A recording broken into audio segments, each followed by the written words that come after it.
Hello car lovers driving the 2023 Honda Civic Type R. This is all new, but first we'll do a little overview. The Honda Civic Type R is new for 2023. Type R is slightly more powerful at 315 horsepower and 310 pounds of torque.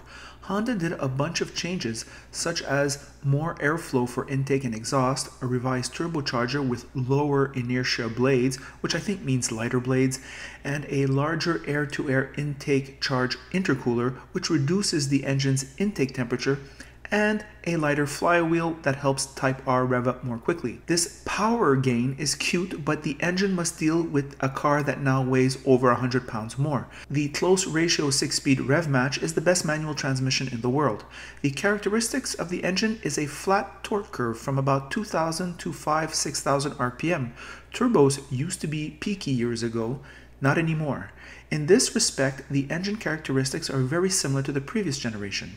A stiffer chassis means the suspension has been retuned, and this variable stiffness suspension is surprisingly compliant in comfort mode. Newly designed 19-inch wheels are wider and come with performance Michelin Pilot Sport 4S tires.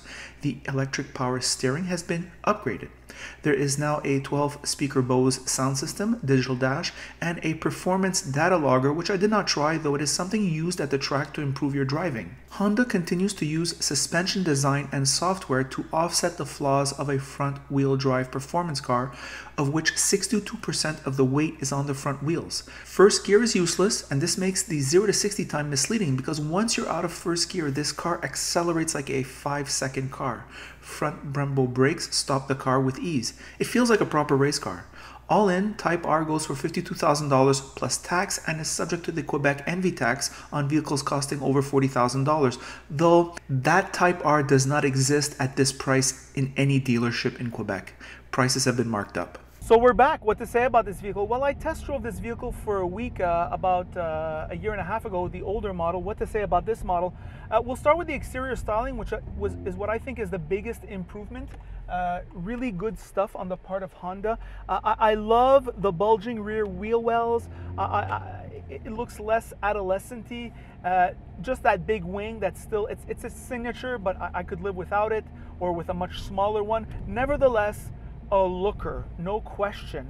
I mean, it smacks of intent when you're looking at this vehicle, which I think a lot of the buyers of this vehicle want. Other things about this vehicle, well, you get the big wheels, you get the low profile tires, which is totally appropriate. This is a Type R, right? R means racing. I can live with the low profile tires, no problemo. Big Brembo brakes in front too. Very important to be homogeneous when you increase the power. It's not just increasing the power. You need bigger brakes. You need to make the chassis stiffer. You need a better suspension. Speaking of the suspension, the adaptive suspension is wonderful. I'm in comfort mode now. There is an individual mode where you can set your things, and I put the suspension in comfort. It's handling the Montreal Trail rather well, and when you consider these low-profile tires, it's actually unbelievable.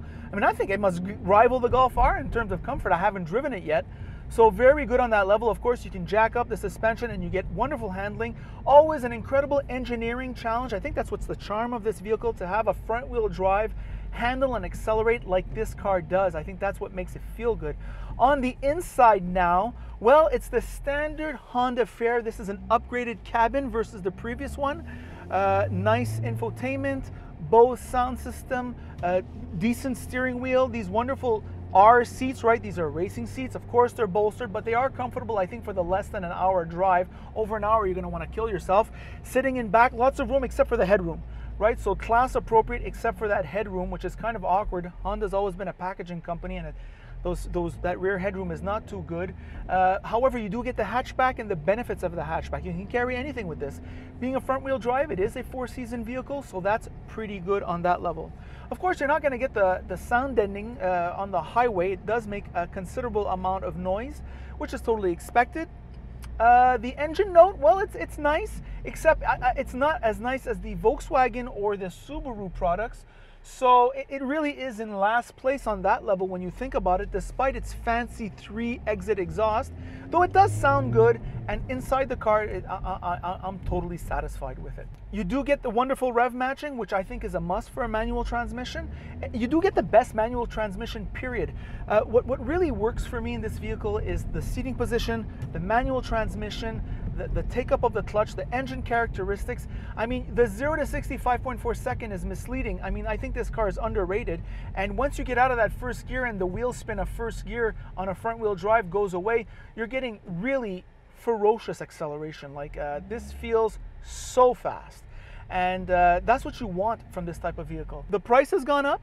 All right, it's now low 50s, and I think you won't be able to get it from a dealer from under 60,000 or maybe even 70,000. But it is nevertheless a collectible. This car is limited run. It has unique exterior styling, unique driving characteristics. They don't make cars like this anymore, and especially that it's made by Honda, you get that Honda reliability, you get that Honda know-how, that motorsport know-how. You feel it, it's baked in the DNA of this vehicle. I love driving this vehicle, and I think it's so special, and I think you'll find it special too. I only got a few hours driving this vehicle, so I had limited thoughts. I definitely recommend on the purchase. I mean, you don't lease a car like this. You buy it and you sell it 4 years later or 5 years later for almost the same price that you paid for it. I mean, I think it's that collectible. I mean, especially that we're all going hybrid electric, hybrid plug-in, even all electric. I mean, these cars are going to be less and less available. And those are my thoughts on this excellent Honda Civic Type R. By the way, if you like this video, like it. If you don't like it, don't like it. And if you really like it, well then of course, you should subscribe. And that is it.